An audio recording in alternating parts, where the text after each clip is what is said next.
Hello everyone welcome back to my YouTube channel hello Odia kitchen. आपण माने जदि channel ले नुआ अछंती चैनल को सब्सक्राइब कर जिबा को जम्मा भी भूलिबेनी। आ वीडियोटा पूरा एंड पर्यंत देखंतु। वीडियो भल लागिले वीडियो को लाइक कमेंट शेयर तो निश्चय करंतु। हो आज हम गोटे बहुत ही सुंदर आउ हेल्दी आइटम टा बनेबा से भी पण बहुत ही कम तेल रे। मंजा को मु एमती छोट छोट पीस करे काटि नेछि। देन से भल भाव चुपुड़ी पानी गुड़ाक सब बाहर कर नहीं।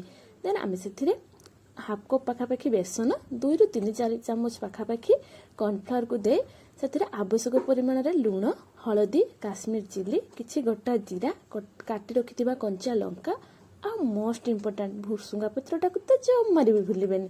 सबको दे अल्प अल्प पानी दे पूरा भल भाव गलाई नेबा जेमिति बरा बा टिक्की शेप रे हेई पारुथबो मंजाडा। देन पूरा तेल को भल भाव गरम कर सारा पर गैस फ्लेम को लोअर कर नेबा। देन आमे मंजा सब को एमिति बरा शेप टिक्की शेप रे दे देबा। देन एपट सेपट कर सबको भल भाव फ्राए कर नेबा।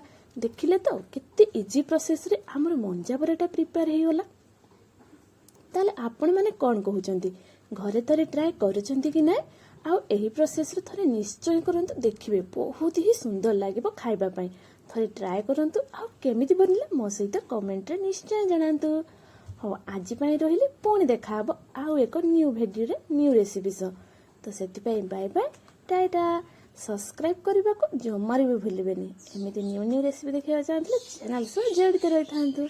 Thank you. जय जगन्नाथ। Bye bye.